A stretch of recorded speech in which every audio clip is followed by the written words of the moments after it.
Honestly, he forgot about you. My cousin explained when I asked why I was left out of my brother's event. Honestly? He forgot about you. That's what my cousin told me when I asked why I hadn't been invited to the party. No hesitation, no sugarcoating.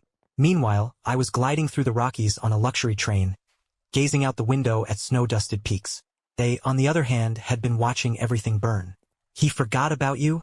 Sophie echoed, barely glancing up from her phone. Her tone was as indifferent as if we were talking about the weather. I mean, it's been a while, right? He'd been in London. People change. I blinked. He forgot about me. Don't forget to subscribe and like this video so you don't miss any interesting stories. So let's continue. Sophie finally looked up, but only for a second, like my reaction was an inconvenience. It's not that deep, Jake. You weren't on the list. It happens. No apology. No sympathy. Just the bare fact. Ethan had come back from university in London last week. My baby brother. The one I practically raised. The one whose rent I covered when he moved out. The one I wired money to every month when our parents decided they couldn't afford to support him overseas. The same Ethan who called me in a panic after his second exam. Convinced he'd failed, and I stayed up the whole night talking him down. I paid for his phone plan so he could stay connected with his fiancée across the ocean. I filled out half his immigration paperwork because he couldn't stand dealing with forms. I even sold my vintage guitar to help him put down a deposit on his student flat. And he forgot about me. The party was all over social media. A catered garden reception at our parents' house. String lights, a champagne tower, someone playing the saxophone. Everyone was there. Uncles and cousins I hadn't seen in years. Even that neighbor Ethan used to despise as a kid. Everyone but me. I wasn't invited. The captions hit like a gut punch. So proud of our golden boy. Welcome home, Ethan. Your family loves you. My name? Not a single mention. Not in the speeches. Not in the posts. Not even in the photos. I closed the app. My phone buzzed. A new notification. Another party post. I turned it off. That night, I booked a first-class ticket on a luxury train ride through the Rockies. Window carriage. Private suite. Multi-course dinner. Silence. I didn't tell anyone. Just packed a bag and left the next morning. No texts, no explanations. And nobody noticed. While they toasted Ethan with champagne, I sipped black coffee in a leather seat, watching the sun spill over the snowy peaks. The train hummed beneath me, a quiet secret, and the silence was more meaningful than any speech. If you don't make the guest list, you make your own plans. You were the one who wanted to help. No one forced you. That's what my mother said when I asked why I hadn't been invited. Let me take you back. When Ethan got into grad school in London, our parents couldn't stop bragging. Our youngest is going international. They said it at every family dinner, every group call. Ethan was the genius, the golden child. And me? I was just the stage crew, out of sight, essential but never acknowledged. Who filled out his visa paperwork when he couldn't make sense of the legal jargon. Me. Who wired the first semester's deposit while our parents swore their bank accounts were frozen. Me. Who stayed up until 3 a.m. refreshing embassy forms because Ethan lost his passport right before finals. Me. I never complained. I handled it all because I loved my brother. Or maybe, deep down, I was just hoping someone would finally say, Jake, we see you. We appreciate you. Instead, all I got was silence. Or worse, guilt-tripping. You're the oldest, Dad reminded me one night. It's your job to help your brother get on his feet. My job? I asked, my voice sharper than I intended. He's 24, not 14. Mom cut in before I could say more. You don't have a family of your own, she said matter-of-factly. It's not like you have other obligations. That one landed harder than I let on. She wasn't wrong. No wife, no kids, just a small apartment, a steady paycheck, and a silence that settled in beside me at night like an old habit. I told myself that supporting Ethan gave my life meaning. Every bank transfer, every favor, it was proof I was useful, that I mattered to someone. So when he left for London, I didn't just wave goodbye. I became his behind-the-scenes fixer, his therapist, his emergency fund. When he called me in tears because his long-distance fiancée was thinking of leaving him, I didn't just offer advice. I booked her a flight. That's not a metaphor. I spent $1,400 on a ticket and told her it was from him so he wouldn't feel ashamed. They made up. She posted a reel with soft lighting and a caption that read, "When he does everything to make it work." Of course, when he lost his internship and freaked out about making rent, guess who covered it? I drained part of my emergency fund, the one I'd been saving for a condo down payment, and told him, "Don't worry, just focus on school." But the more I gave, the less I heard from him. Our conversations shrank from full paragraphs to one-word replies, then to nothing at all. My name stopped coming up in family updates. I didn't even know he was coming home until Sophie mentioned it offhand at brunch. "Oh yeah, Ethan gets in next week," she said, dipping her toast into the yolk. "There's a huge thing planned." I nearly choked on my coffee. A huge thing. Yeah, backyard reception, garden lights, open bar, live music. Like a whole vibe. I blinked. No one had told me. Sophie hesitated. Like she just realized she'd said too much. "I'm sure you're invited," she added quickly. "You must be." But I wasn't. A week passed. No invité. No call. Nothing. So I caved and texted Mom. "Hey, what's the plan for Ethan's return? Want me to help set up?" She took 4 hours to reply. "Oh, it's mostly under control. We thought you were busy with work." Busy with work. I stared at the message for a long time. That was it. "No, we'd love for you to come early. No, Ethan can't wait to see you. Just we assumed." That night, I showed the text to my friend Maya. She read it twice, then set my phone down carefully. "You know they're icing you out, right?" "I'm the one who helped him survive London," I said, as if that counted for something. "Exactly," she said. "And now he doesn't need you. That's why this is happening." Still, I held on to a sliver of hope. The night of the party, I dressed like I might still get a last-minute invite. Kept my phone close, just in case. But nothing came. Instead, I watched the Instagram stories roll in. Ethan hugging our parents under golden string lights. Ethan slow dancing with his fiancée to live saxophone music. Ethan raising a toast while Dad clapped like he'd just won Father of the Year. Sophie posted a group photo with the caption, "The people who matter most." I wasn't in it. I never call Sophie, which is probably why she answered right away. "Hey Jake, what's up? Why wasn't I invited?" Silence. "Sophie?" She sighed. "I don't know. Maybe you should talk to Ethan. Did you know before?" A longer pause. Then, with no real emotion, she said, "Honestly, he just forgot about you." Just like that. I hung up before she could add anything else. No tears. No anger. Just a strange kind of clarity. I opened my laptop, went to the Via Rail website, and booked something I'd been eyeing for years. A luxury train ride across the Canadian Rockies. For days. Glass-domed carriages. Gourmet dining. No phone service. No family. The confirmation email popped up, and for the first time in months, I felt something close to peace. They had their guest list. I made my own. The day after I boarded the train, everything back home started unraveling. Both metaphorically and, as I'd later find out, almost literally. But I didn't know that yet. At that moment, I was somewhere between Jasper and Kamloops, stretched out in a glass-domed carriage, sipping red wine while the sunlight poured over the Rockies. The silence wasn't empty. It was the kind that holds your grief for you, giving you just enough space to breathe. Then my phone buzzed. No service. Of course not. The train didn't believe in distractions, which meant I had no idea what was going down back home. Not yet. Not while I was watching golden aspen trees blur past snowy cliffs and eating duck confit off white porcelain. But they were falling apart. They'd always pegged me as the quiet one, the reliable one, the one who never lost his temper. And maybe they were right, until they made it painfully clear I didn't matter. Apparently, the chaos kicked off when Ethan's fiancée, Madeline, found out he hadn't actually paid for any of their wedding deposits. The venue, the planner, the photographer, every dime had come from the same family card our parents had given him. The one secretly linked to my bank account. I'd forgotten all about it. I'd let it happen. And now Madeline had found the bank statements while going through his laptop. She lost it because Ethan had told her his own savings had covered everything. That he was financially stable. That I had barely helped with anything. That I wasn't even that close with the family.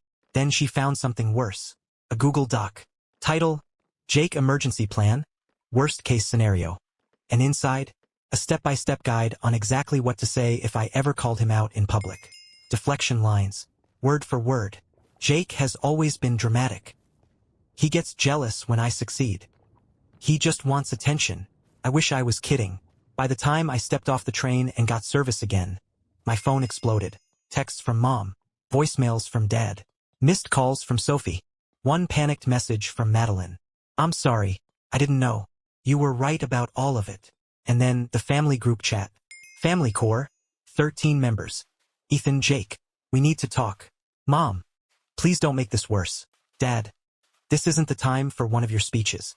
Sophie. Everything's on fire. Literally. Madeline. I moved out. I'm staying at a hotel. Don't call me. I stared at the screen and laughed. It was finally happening. Then my phone rang. Grandma.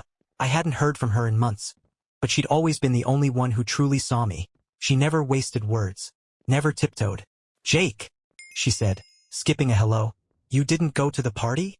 No, I said simply. They deserved that. Pause.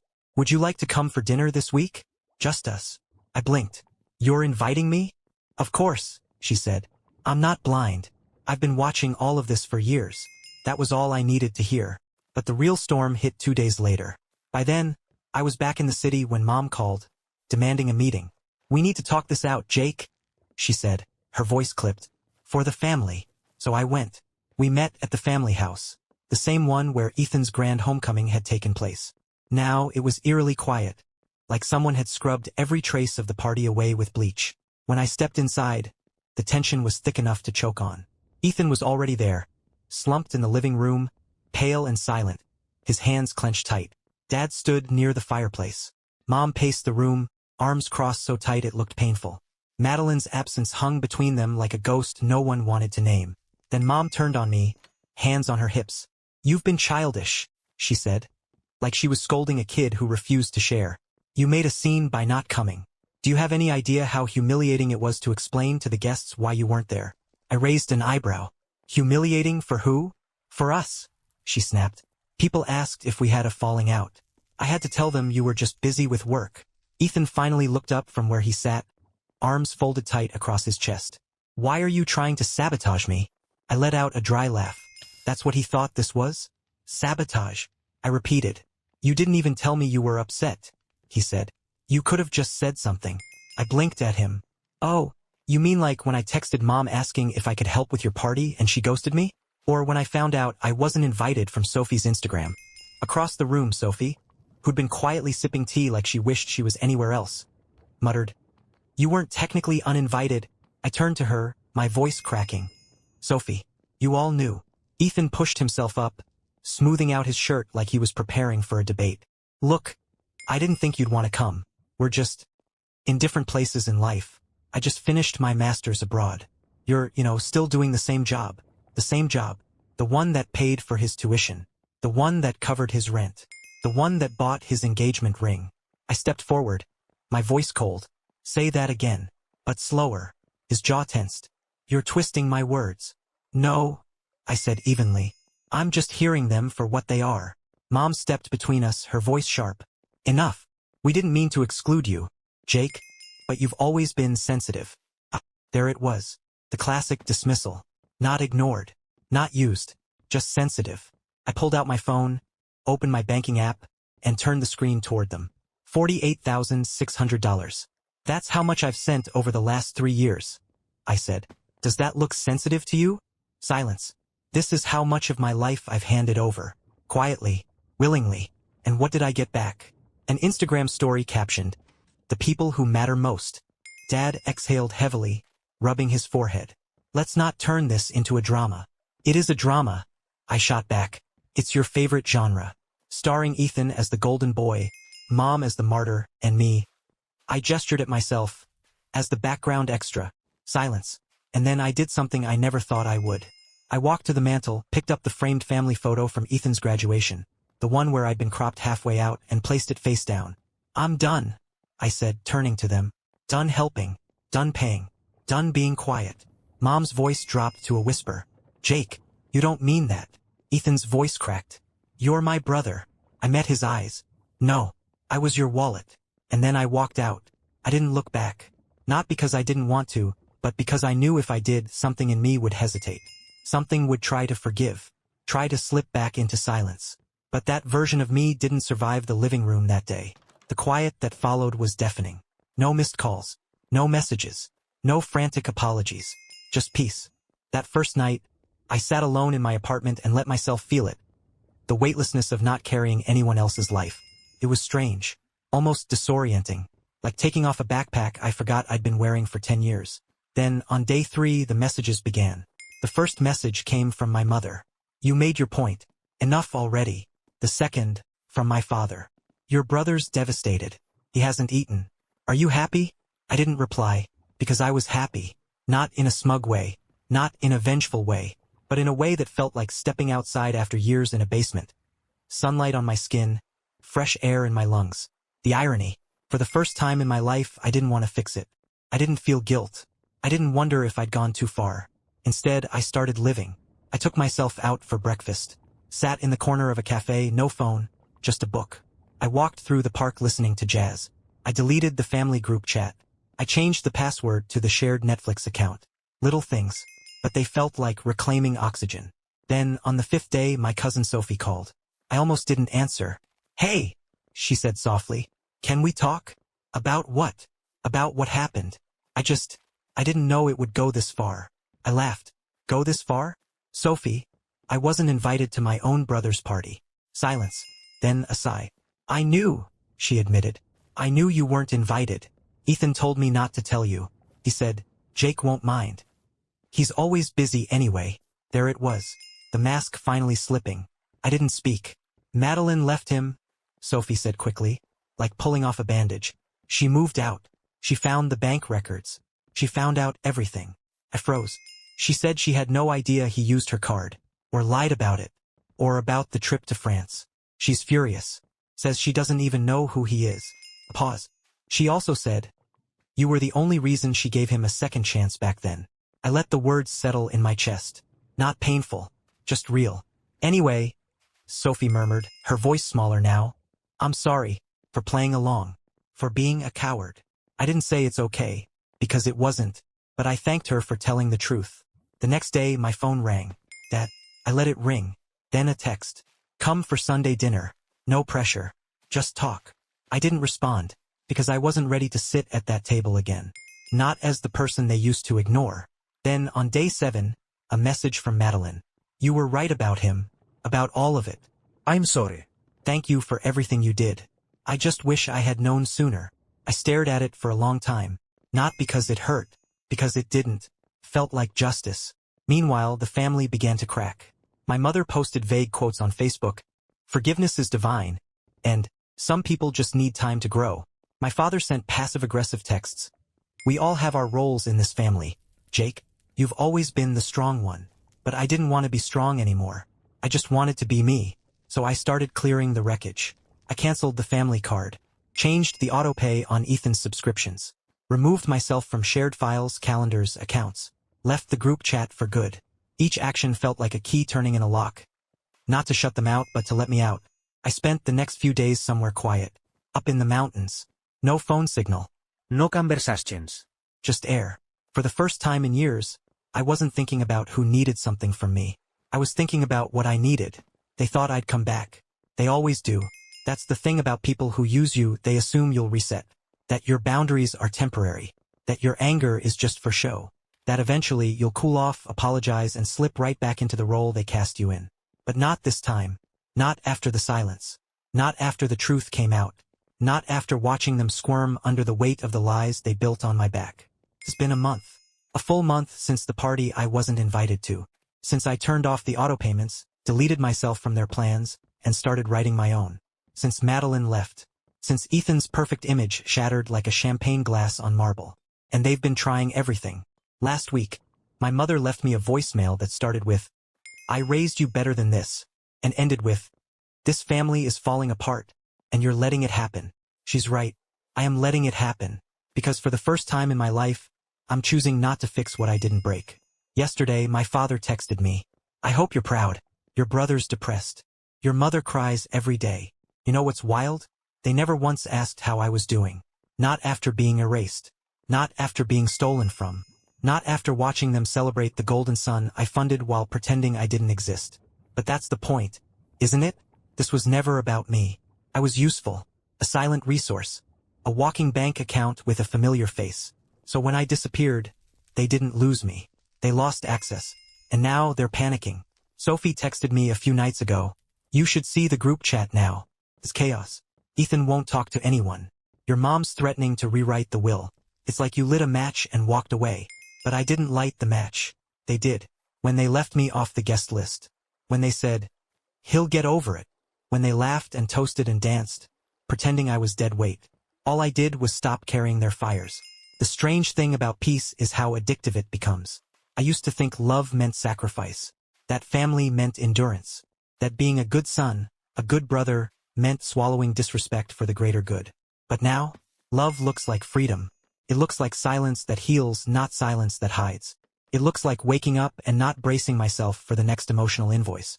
And you know what else? I'm not bitter. That surprised me, honestly. I thought I'd be burning inside with resentment. But no, I'm done with their fire. I have something better. Stillness. Control. My own name. This morning I posted a photo from that train ride. The one with the panoramic glass and snow-capped peaks. For the caption I wrote, "If they don't put you on the guest list, make your own destination." It went a little viral. Even Madeline liked it. Sophie sent me a screenshot of the family group chat. They were losing their minds. Mom wrote, "He's mocking us publicly now." Dad replied, "Let it go. We lost him. But they didn't lose me. They never had me. They had my money, my silence, my help. But me, they never even saw.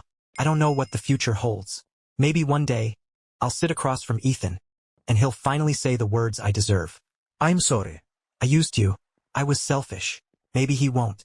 Either way, I'm not waiting for it. I've stopped building bridges that only I walk on. From now on, I'm building walls. Not to keep people out, but to keep myself in. To protect the parts of me that were drained dry trying to keep others comfortable. To guard the peace I bled for. To finally, unapologetically choose me.